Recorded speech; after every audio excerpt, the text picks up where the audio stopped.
Hoy celebramos el sexto domingo del tiempo ordinario. La primera lectura está tomada del libro del profeta Jeremías, del capítulo 17, en el que vemos esa fuerte advertencia del profeta Jeremías diciéndole al pueblo: maldito el hombre que confía en el hombre. Una frase del profeta que muchos han sacado de contexto y la utilizan como para decir que los hombres no podemos tener confianza uno en el otro. No se me olvida una persona que decía que no confiaba en su esposo porque la Biblia maldice al hombre que confía en otro hombre. Por eso ella no podía tener confianza en su pareja. Entonces, a esos extremos, a esos absurdos se llegan cuando las escrituras no son entendidas en su real contexto. Vale entonces revisar ese contexto en el que el profeta lanza esta expresión para poder entenderla correctamente. Recordemos que el profeta Jeremías inicia su ministerio profético en el año 13 del reinado de Josías, es decir, en el año 627 antes de Cristo.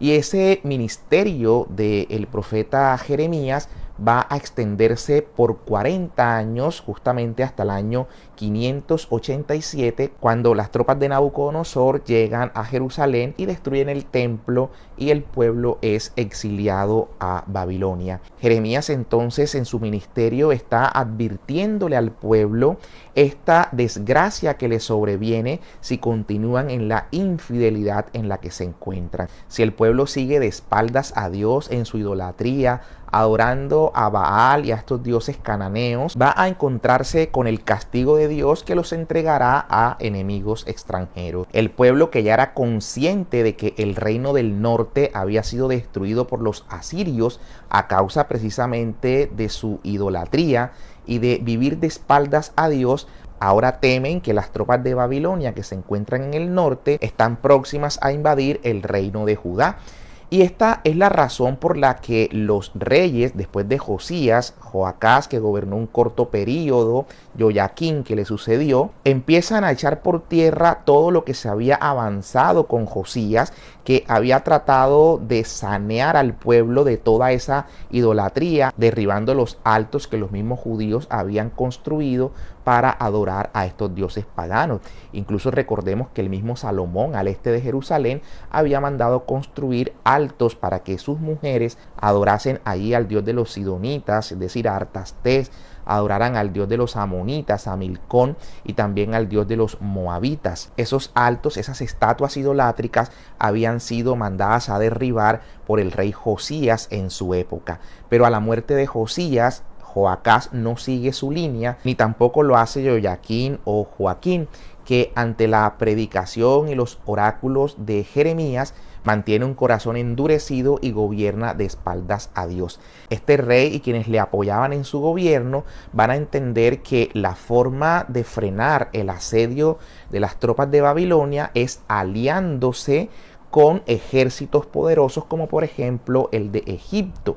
Aquí es cuando viene esta frase del profeta Jeremías: maldito el hombre que confía en el hombre. No puede el rey ni el pueblo de Judá entender que la manera de frenar ese asedio es aliándose con otros hombres, buscando la fuerza de ejércitos vecinos, prescindiendo de Dios. Por eso el profeta hace un parangón, diciendo no solamente maldito el hombre que confía en el hombre, sino que paralelamente dice bendito el hombre que confía en el Señor. Y va a ser aquí un juego de alegorías muy interesantes, diciendo que el hombre que confía en el hombre es como aquel árbol, y pone el ejemplo del tamaresco, que no da frutos, que se seca. Y en efecto, este árbol, que suele verse en tierra desértica, al no tener sus raíces fuentes de la que beber, al no tener la vitalidad de la savia, este árbol no florece, este árbol no da frutos, este árbol se seca. Ese es el comparativo que el profeta está haciendo de aquel que confía en el hombre. Mientras que a renglón seguido dirá: bendito quienes confían en el Señor. Esos serán, al contrario, como un árbol que crece a orillas del río, un árbol que crece en medio de las corrientes de agua, y que ese árbol florecerá, dará frutos y su fruto será estable. Esta comparación del profeta encuentra también un paralelo con el Salmo número 1, que es precisamente con el que hoy la asamblea responderá a esta primera lectura. Es bonito ver en nuestra liturgia de la palabra cómo armoniza, en este caso, la primera lectura de hoy con esta respuesta del Salmo que tendremos y por supuesto con el Evangelio que seguidamente vamos a comentar. Pero vale aquí hacer mención a este Salmo que cuando Santo Tomás de Aquino lo comenta hace referencia a tres aspectos fundamentales. El primero es la plantación, el árbol para que pueda ser plantado y se garantice su crecimiento, sus frutos. Ese árbol debe ser plantado en tierra húmeda, humedecida. Por eso habla él de las corrientes del río sobre las cuales el árbol no solo es plantado, sino que crece. Y que esas corrientes del río es la referencia con los ríos de agua viva que el Señor Jesús dice que nacen del interior del creyente. Por eso se asocia esto a la gracia, la savia que hace crecer el árbol y que permite que el árbol florezca y dé frutos.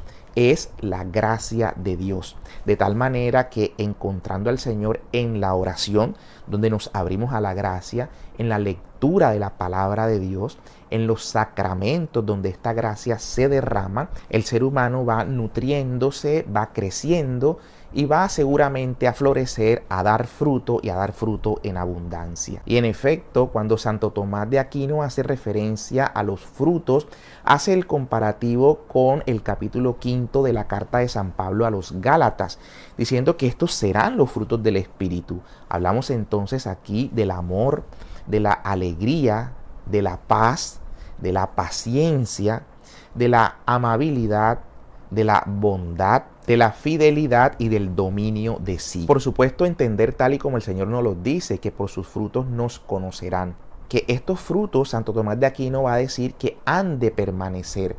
Y es lo que precisamente el Salmo establece, que aquel que confía en el Señor y que como el árbol plantado a la orilla del río crece, sus frutos, que son las buenas obras, dicen, van a ser constantes. Bien, y pasamos al Evangelio que está en el capítulo 6 de San Lucas y que es conocido este pasaje como el Sermón de la Llanura, en paralelo con el Sermón de la Montaña que vemos en el Evangelio de San Mateo. Algunos tratan de decir porque la redacción no es del todo coincidente entre Mateo y Lucas, que se trata de pasajes distintos. Y la verdad es que no, se trata de la misma escena narrada en el estilo y en la necesidad de los destinatarios que tienen por su parte Mateo, pueblo judío, y Lucas, al pueblo gentil. Y es que en efecto el Concilio Vaticano en la Constitución Dei Verbum sobre la revelación divina, en su numeral 19, nos va a decir lo siguiente para entender que no existe contradicción alguna entre un pasaje y otro. Los autores sagrados escribieron los 4 evangelios, escogiendo algunas cosas de las muchas que ya se transmitían de palabra o por escrito, sintetizando otras o explicándolas adaptadas a la condición de las iglesias, conservando el estilo de proclamación de manera que siempre nos transmitieron la verdad auténtica acerca de Jesús. Esto nos muestra entonces cómo Lucas, escribiéndole a gentiles conversos al cristianismo, va a tener cierta diferencia de la manera como Mateo, el mismo pasaje, lo redacta porque su destinatario es el pueblo judío.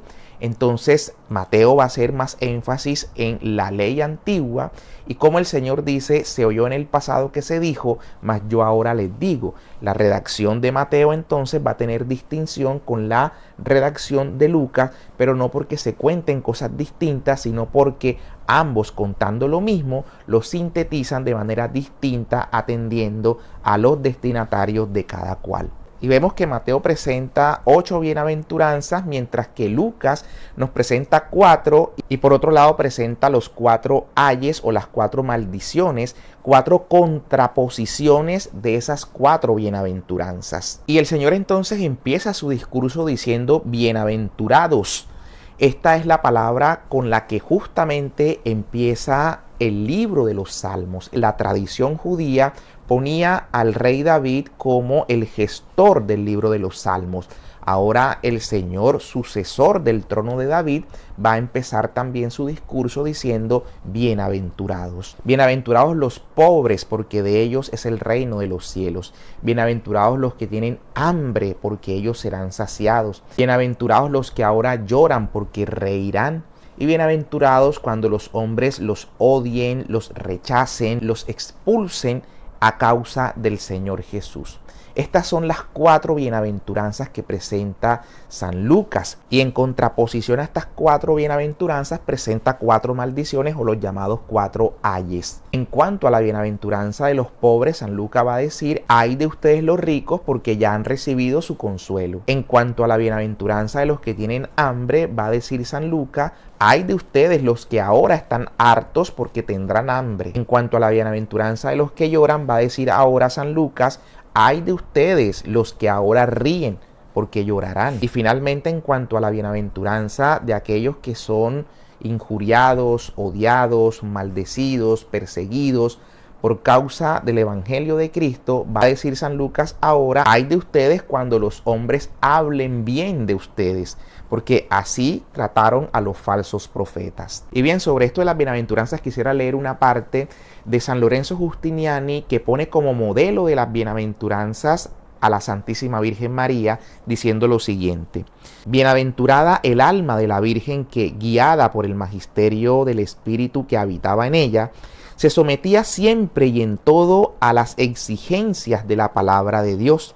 Ella no se dejaba llevar por su propio instinto o juicio, sino que su actuación exterior correspondía siempre a las insinuaciones internas de la sabiduría que nace de la fe. Convenía en efecto que la sabiduría divina, que se iba edificando la casa de la iglesia para habitar en ella, se valiera de María Santísima para lograr la observancia de la ley, la purificación de la mente, la justa medida de la humanidad y el sacrificio espiritual. Imítala tú, alma fiel. Entra en el templo de tu corazón si quieres alcanzar la purificación espiritual y la limpieza de todo contagio de pecado. Cierro cita. San Lorenzo Justiniani, sermón 10, en la festividad de la purificación. Y quisiera también recordar aquel pasaje de la primera carta del apóstol San Pedro en relación con esa 4ª y última bienaventuranza que presenta San Lucas. El apóstol San Pedro va a decir: que ninguno de ustedes tenga que sufrir por ser homicida, ladrón, malhechor o entrometido en lo ajeno. Pero si es por ser cristiano, es decir, si se sufre por ser cristiano, que no se avergüencen, sino más bien que glorifique al Señor por llevar ese nombre. Entonces, que cuando somos perseguidos, burlados, vituperados, injuriados, lo que quiera que sea por causa de Cristo, alegrémonos, bienaventurados cuando eso pase. Porque el cristiano que está siendo nutrido por la gracia de Dios no teme mal alguno.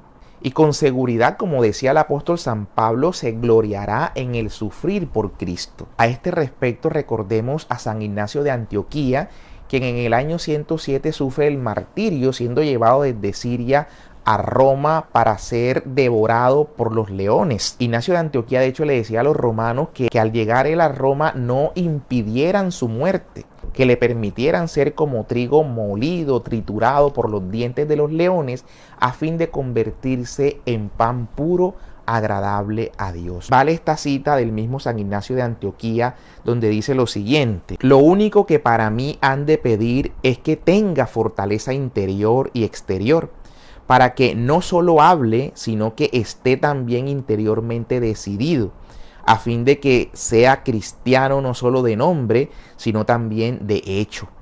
Si me porto como cristiano, tendré también derecho a este nombre, y entonces seré de verdad fiel a Cristo, cuando haya desaparecido ya del mundo. Lo que necesita el cristianismo cuando es odiado por el mundo no son palabras persuasivas, sino grandeza de alma. Cierro cita, San Ignacio de Antioquía a los Romanos capítulo 5, verso 2. Quiero ya para cerrar citar una parte de Jack Phillips que tiene este texto llamado La felicidad donde no se espera, que son meditaciones sobre las bienaventuranzas. Dice Jack Phillips haciendo mención a que las bienaventuranzas tienen una unidad y una coherencia. Dice que no se puede vivir una de estas bienaventuranzas si no se viven también todas las demás. Las bienaventuranzas no son solo una revelación más profunda del misterio de Dios, son también, se podría decir, un tratado completo de vida espiritual. Nos indican a qué estamos llamados en cuanto cristianos, qué significa verdaderamente vivir el Evangelio. Son la descripción de la verdadera madurez humana y espiritual. Retrato de Cristo son también el retrato del cristiano adulto en Cristo, libre en el Espíritu, hijo del Padre. Nos describen el cumplimiento más acabado de la existencia humana. Son un camino de humanización, son también un camino de fecundidad y nos indican cómo dar un fruto que permanezca, cómo comunicar el amor a nuestro alrededor, cómo engendrar a otros en la vida verdadera. Cierro cita. Que nos quede entonces de tarea en un clima de oración meditar estas bienaventuranzas y pedirle al Señor que nos dé la gracia de vivirlas. Un feliz domingo para todos.